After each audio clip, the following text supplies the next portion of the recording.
Welcome to Auto Resolve. In this guide, I will show you how to fix a network connection stuck on identifying in Windows. Fix 1. Restart network adapter Step 1. Press Win plus R, type in CPL, and press Enter. Step 2. Right. Click your network adapter, select Disable. Step 3. Wait 5 seconds, right. Click again, select Enable. Fix 2. Reset TCP IP Step 1. Press Win plus X, select Windows Terminal, Admin. Step 2.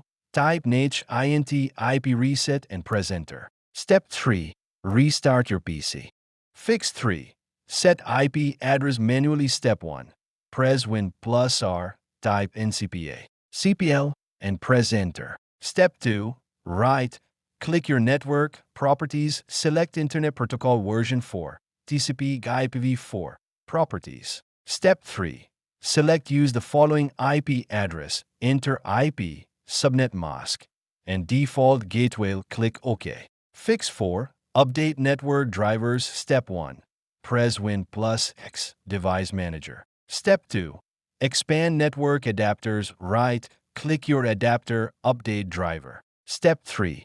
Select search automatically and follow prompts.